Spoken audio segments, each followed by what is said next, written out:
My name is Bright Gamele Maudo. I currently head the managed security services for Dimension Data East and Central Africa. And also I'm a cybersecurity consultant, a freelance mode, and also I'm a lecturer for the master's class of cybersecurity at Strathmore University.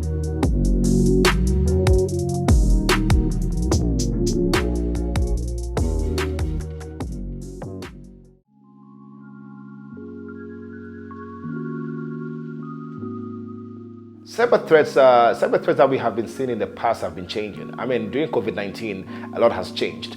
Everything has gone online. I mean, COVID-19 has changed, or rather has introduced digital transformation in organizations that did not even think they ever have a digital transformation. Some even had the plan all this time, but they never ever activated it. Now that we are having to live with it, a lot of security issues have been introduced. The number one issue that we had was the whole Zoom bombing thing, which transitioned from Zoom to Google Meet, and people are showing a lot of pornography in there because they're hacking the way it is, they're hacking into it.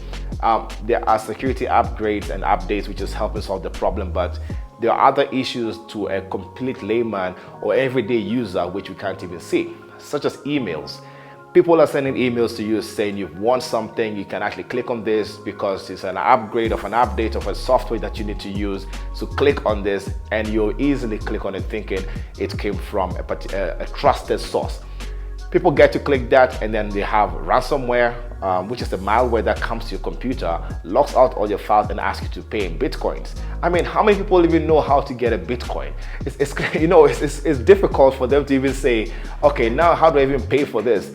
I know PayPal is trying to make it easy, but guess the number of people who don't even have PayPal accounts. So that knowledge gap is already coming to us and making us realize that there's quite a number of things we need to start changing. So email security became a very big problem. On the corporate level, we're seeing business continuity being activated. Most people don't even know they ever need to use it. We're looking at cloud backups, incremental cloud backups. Also, we have to start thinking of things like anti-malware solutions, but what to call an EDR, endpoint detection and response. We also have to start thinking of actualizing timely mitigation controls when it comes to security processes. What I mean by that is, if you get compromised right now as an employee, what do you do? Who do you call? How do you even make sure that you can do an incident response? And last but not the least is threat intelligence. Try to monitor your systems and be able to understand that, look, this is what is coming to my network, this is what it's leaving. Even monitoring your own internal employees has become a big focus. So on a corporate level, we're looking at all of those. Individual level, email security has become major. E-commerce has become one entity that people always buying things online. And it goes way beyond just internet to even physical, because now you're giving out information, and loosely, you will give out more information about yourself on social media than ever. Now everybody's on social media every now and then because they're working from home. So the risks are all over the place, and we need to actually make sure that we don't lose that. Just because it's end of year, we don't have to lose focus as to what internet security really is all about.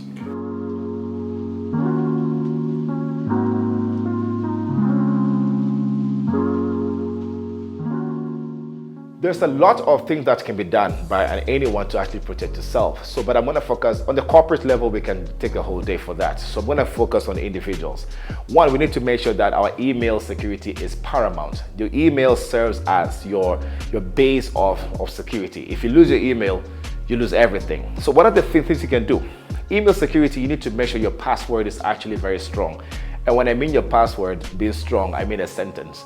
Have a phrase with spaces in them saying, I will never forget this password again, 2277, and you can add exclamation mark or hash and everything to it. So the combination of characters and numbers, the space is actually a very strong character, but nobody knows. People think, okay, now I have a password, but what do I do? How do I keep that password safe? You're not going to use the same password over and over again. That's why it's good that you have what they call a password manager.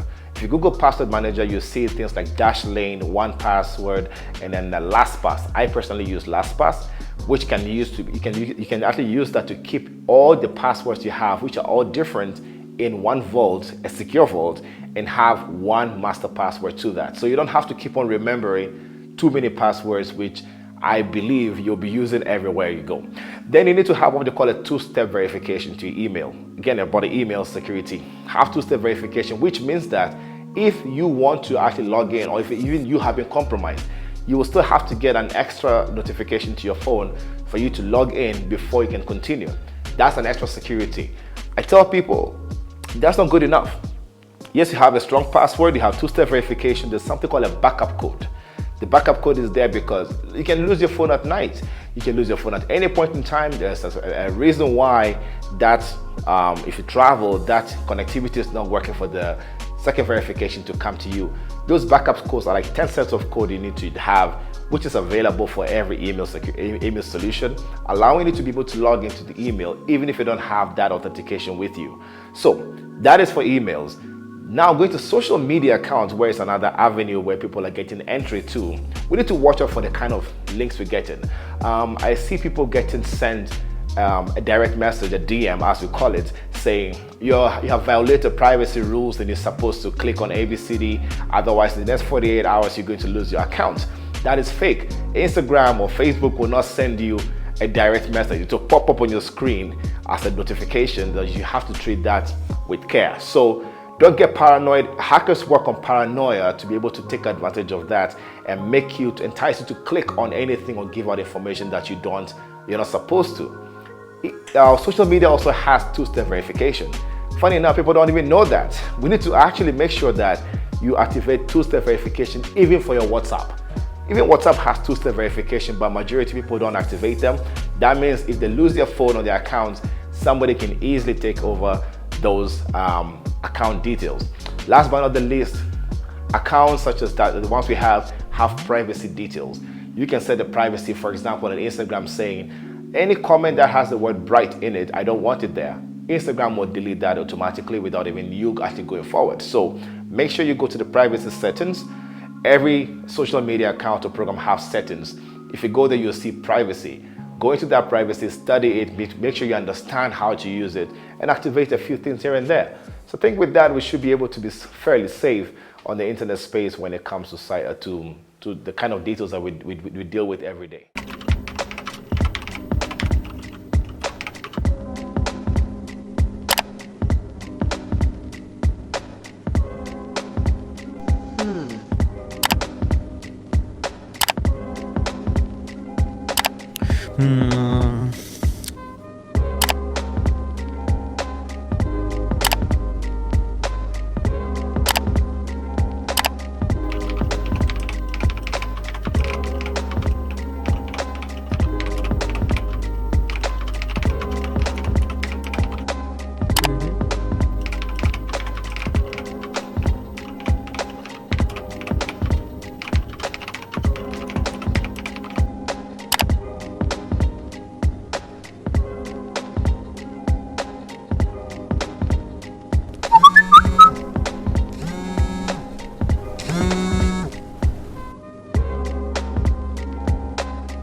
I can actually clone any site in less than 2 minutes.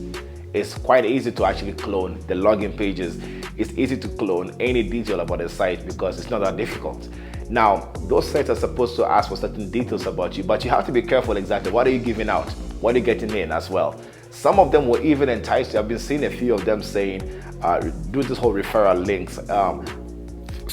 Log into the site, register, send your details to the link to someone else, and you're gonna get $10, $20, or 2,000 bob or Kenya shillings to say, and you're going to make money. Quick way to make money, but trust me, when anything that is free, you are the product.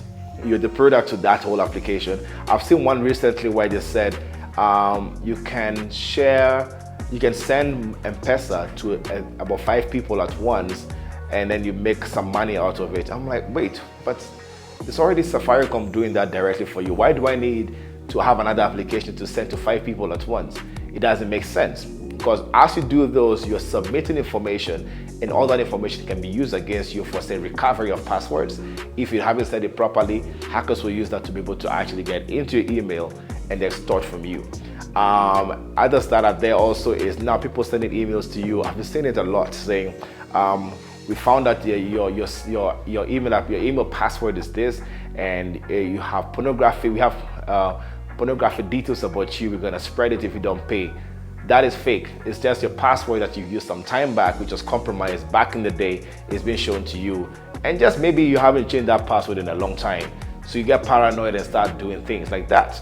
We need to be very careful of what information we share about people, especially credit card details, debit card details. You don't link that to any kind of online platform. Even my PayPal account, I don't link my debit card to it. What I do is I use M-Pesa to actually send money to it, unless it's a website that explicitly says you need to actually enter your debit card or credit card details for not for some shopping sites, yes, but look for the security details of that, the HTTPS, the green padlock. Even though that can be faked, sometimes it's better to just look out for such a thing, and the kind of ways that you're checking out for that whole page, you'll see that there's a difference between the fake ones and the real ones, because hackers don't put in too much effort when cloning such a thing. So yeah, submitting information, just be very careful as you do it. Sometimes I even say separate your shopping detail cards from a normal card. So because you're going to enter your card number, your expiry date, and the CVV numbers. Once you enter those, somebody has complete access to your details and can actually do transactions as you. So I mean, we need to be very careful very careful as to when do I need to send that information to that third party. Is it really necessary? And what am I giving out to them? But anything that it looks like is free, you are the product. For an everyday user, the easiest way for you to make sure that you're actually safe is one, secure your email. Like I said before, have a two-step verification for every application you have. Install some sort of anti-malware solution on your phones as well. Again, ESET has that for the phone, so when I get links that I'm browsing by mistake, even in a WhatsApp, you know how you just click on by mistake to see what it is, say Nakumat is giving you free goodies, or Naivas is free, and you click on it, that anti-malware solution can protect you by being able to scan and stop that from happening. So we need to make sure that we have some sort of technology to help us do those things. Then we need to make sure we are very vigilant as to what we click. Not everything that looks real or looks fun is believable.